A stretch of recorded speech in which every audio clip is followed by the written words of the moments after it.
नमस्कार, स्वागत है आपका आपके अपने channel health and medicine Hindi में। अगर हम संक्रमण यानी इन्फेक्शन की बात करें तो हमारी चारों तरफ बैक्टीरिया, वायरसेस, फंगस इत्यादि मौजूद होते हैं। ऐसी सिचुएशन में कभी भी किसी को भी इन्फेक्शन हो सकता है, उसकी संभावनाएं भी बढ़ती जाती है। किसी को भी सर्दी, जुकाम, बुखार, खांसी इत्यादि हो सकता है। अगर हम भारत की बात करें तो भारत में डायबिटीज, ब्लड प्रेशर, संक्रमण इत्यादि जो मेडिकल कंडीशन है वो ज्यादा देखने को मिलती है। डायबिटीज और ब्लड प्रेशर की वजह से हृदय संबंधित रोग होने की संभावनाएं भी बढ़ती जाती है। अगर हम ज्वाइंट फैमिलीज की बात करें तो ज्वाइंट फैमिलीज में किसी ना किसी को डायबिटीज, ब्लड प्रेशर या फिर हृदय संबंधित समस्याएं होती है।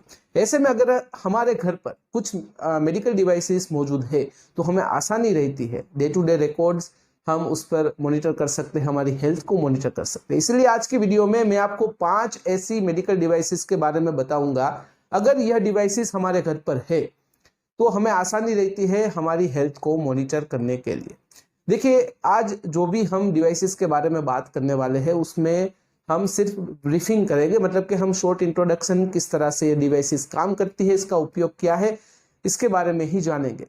जैसे ही मुझे समय मिलेगा और पॉसिबल होगा तो यह सभी डिवाइसेस के ऊपर एक अलग से ही डेडिकेटेड वीडियो, जिसमें मैं डेमो दूंगा और अनबॉक्सिंग भी करूंगा, इस तरह का वीडियो भी बनाने की ट्राई करूंगा। सबसे पहली बेसिक डिवाइस है डिजिटल थर्मोमीटर। डिजिटल थर्मोमीटर की मदद से हम हमारे शरीर में होने वाले तापमान के बदलाव को नाप सकते हैं। देखिए, जो भी डिजिटल थर्मोमीटर होता है, खास करके जिन लोगों के घर पर बच्चे हैं वहां पर तो डिजिटल थर्मोमीटर होना ही चाहिए, क्योंकि जो बच्चे होते हैं वो खास करके मिश्र ऋतु में, सर्दी के मौसम में, बारिश के मौसम में अक्सर बीमार हो जाते हैं, अक्सर उन्हें वायरल फीवर हो जाता है। ऐसे में अगर हमारे घर पर डिजिटल थर्मोमीटर होगा तो हम तापमान में हो रहे बदलाव को आसानी से नाप सकते हैं। डिजिटल थर्मोमीटर में फ़ारेनहीट के अंदर सब तापमान नापा जाता है, और अगर नॉर्मल रेंज की बात करें तो 97 डिग्री फ़ारेनहीट से 99 डिग्री फ़ारेनहीट के बीच में अगर हमारा टेम्परेचर है तो यह नॉर्मल कहा जाएगा।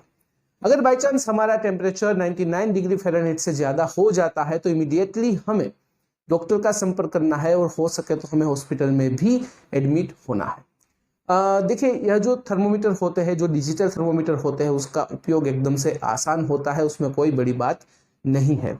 जो बेस्ट थर्मोमीटर है उसकी परचेसिंग लिंक मैंने डिस्क्रिप्शन में दे दी है, आप वहां पर से जाकर भी अमेजोन में से यह परचेस कर सकते हो। अगर आपको ऑनलाइन परचेसिंग नहीं जमता है तो कोई प्रॉब्लम नहीं, ऐसा जरूरी नहीं है कि ऑनलाइन ही परचेस किया जाए। आपके नज़दीकी मेडिकल स्टोर पर भी डिजिटल थर्मोमीटर उपलब्ध होगा, आप वहां पर से भी परचेस कर सकते हैं। और जब भी आप डिजिटल थर्मोमीटर लेते हैं तो उसके साथ एक इंफॉर्मेशन बुकलेट आती है, उसमें सब कुछ दिया हुआ होता है कि यह थर्मोमीटर क्या है, किस तरह से काम करता है, टेम्परेचर की नॉर्मल रेंज कितनी होनी चाहिए, अगर इतना टेम्परेचर हो जाए तो तुरंत ही हमें डॉक्टर के पास जाना है, यह सब चीज़ें लिखी हुई होती है। किस तरह से बैटरी को रिप्लेस किया जाता है, यह सभी चीज़ें लिखी हुई होती है। हमारी दूसरी डिवाइस है ब्लड ग्लूकोज मॉनिटर।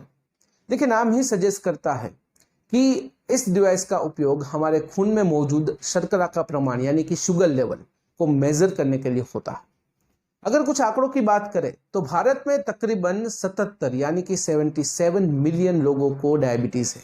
चाइना के बाद हमारा दूसरा नंबर है, और ऐसा अनुमान लगाया जा रहा है कि 2045 तक यह आंकड़ा बढ़कर 130 मिलियन तक हो सकता है।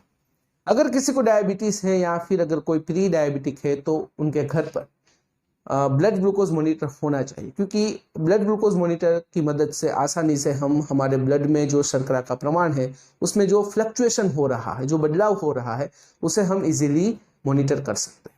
देखिए, जब हम लैब में टेस्ट करवाते हैं उसका जो रिजल्ट आता है वो एक्यूरेट आता है, और जो ब्लड ग्लूकोज मॉनिटर जो पोर्टेबल है उसमें जो जब हम टेस्टिंग करते हैं तो थोड़ा बहुत फ्लक्चुएशन हो सकता है, लेकिन मार्केट में बहुत ही ज़्यादा अच्छे एक्यूरेट जो ब्लड ग्लूकोज मॉनिटर है वो भी अवेलेबल है। डिस्क्रिप्शन में मैंने कुछ ब्लड ग्लूकोज मॉनिटर की लिंक दे दी है, वहाँ से भी आप परचेस कर सकते हो। अगर ऑनलाइन नहीं जमता है तो आप नज़दीकी मेडिकल स्टोर पर से भी आप खरीद सकते हो। देखिए, जब हम ब्लड ग्लूकोज मॉनिटर का उपयोग करते हैं, जब हम हमारी ब्लड ग्लूकोज का जो हम रिकॉर्ड बनाते हैं, तो यह जो रिकॉर्ड है वो डॉक्टर के भी काम आता है फर्दर डायग्नोसिस के लिए, और उन्हें भी हिस्ट्री चाहिए होती है ताकि वह अच्छी तरह से दवाइयाँ या फिर अच्छी तरह से डायग्नोसिस कर सके। इसीलिए देखिए, ब्लड ग्लूकोज मॉनिटर में मेनली 4 चीज़ें होती है। एक तो ब्लड ग्लूकोज मॉनिटर, दूसरा टेस्टिंग स्ट्रिप, तीसरा लेंसेट, और चौथा जो पेन आती है जिसे हम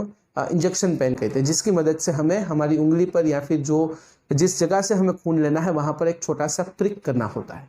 देखिए, बात एकदम आसान है। सबसे पहले ब्लड ग्लूकोज मॉनिटर के अंदर हमें जो टेस्टिंग स्ट्रिप है उसे इंसर्ट करना है, फिर लेंसेट की मदद से हमारी उंगली पर हमें प्रिक करना है और जो खून की बूंद है उसे टेस्टिंग स्ट्रिप पर लगाना है। जैसे ही बूंद टेस्टिंग स्ट्रिप पर लगेगी वैसे ही रिजल्ट डिस्प्ले हो जाएगा और हमें पता चल जाएगा कि हमारे खून में अभी शर्करा का प्रमाण यानी कि ग्लूकोज का प्रमाण कितना है।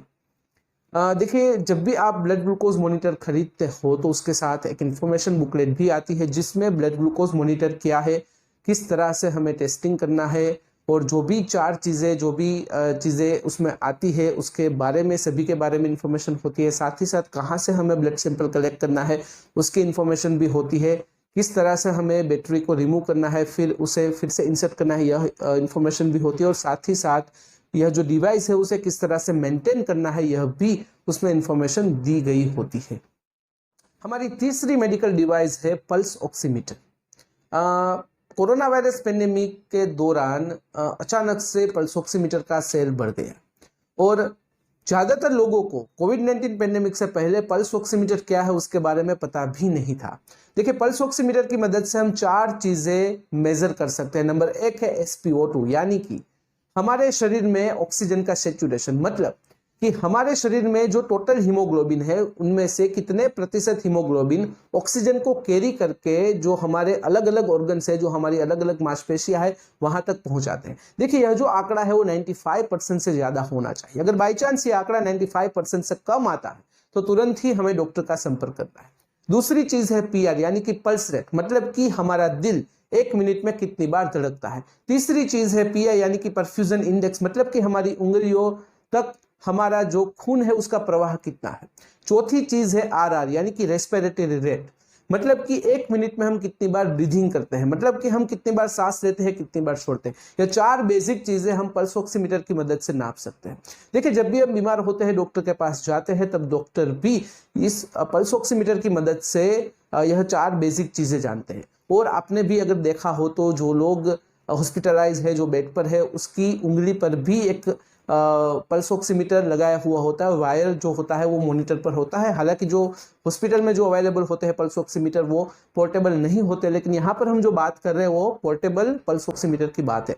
देखिए, पल्स ऑक्सीमीटर के ऊपर मैंने ऑलरेडी एक डेडिकेटेड वीडियो बनाकर रखा है जो आपको आई बटन पर मिल जाएगा, आप वहां पर जाकर आराम से देख लीजिएगा। और डिस्क्रिप्शन में भी मैंने कुछ लिंक्स दी है जहां पर से जाकर भी आप अमेजोन पर बेस्ट पल्स ऑक्सीमीटर परचेस कर सकते हो। हमारी चौथी डिवाइस है ब्लड प्रेशर मॉनिटर। इस डिवाइस की मदद से हम हमारा ब्लड प्रेशर नाप सकते हैं। अगर किसी को ब्लड प्रेशर संबंधित कोई प्रॉब्लम है, चाहे हाई ब्लड प्रेशर की हो चाहे लो ब्लड प्रेशर की हो, तो उनके घर पर अगर यह ब्लड प्रेशर मॉनिटर है तो अच्छा है।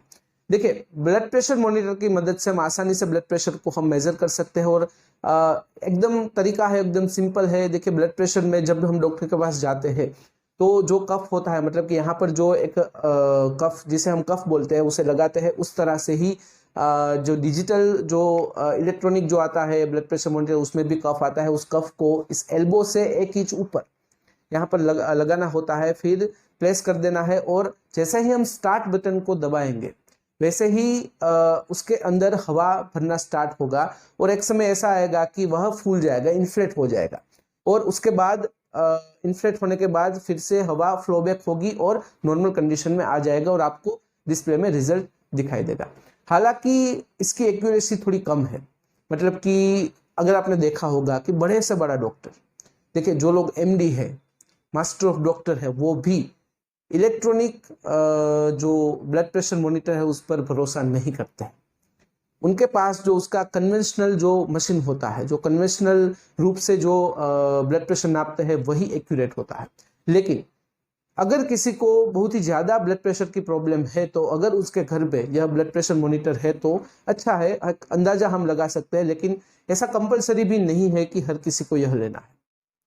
हमारी पांचवी डिवाइस है डिजिटल वेव मशीन। देखिए इस डिवाइस के बारे में हमें ज़्यादा कुछ डिस्कशन करने की कोई ज़रूरत नहीं है। देखिए सिंपली इस डिवाइस की मदद से हम हमारा वेट नाप सकते हैं। अगर हमारा वेट ज़्यादा है, अगर हमारा वेट कम है, तो उस हिसाब से हम हमारी लाइफस्टाइल में चेंजेस कर पाते हैं। देखिए बेस्ट वेइंग मशीन के लिंक भी मैंने डिस्क्रिप्शन में दी है, आप अमेजोन में से भी परचेस कर सकते हो उस लिंक पर क्लिक करके। तो दोस्तों यह थी 5 ऐसी मेडिकल डिवाइसेस अगर हमारे घर पर है तो अच्छा है, और उसमें से कुछ डिवाइसेस ऐसी है जो कंपलसरी हमारे घर में हमें रखनी चाहिए ताकि हम हमारी जो हेल्थ है उसे अच्छी तरह से मॉनिटर कर पाए। तो फिलहाल इस वीडियो में बस इतना ही। आज का वीडियो ध्यान से देखने और सुनने के लिए आपका धन्यवाद। जय हिंद, जय भारत।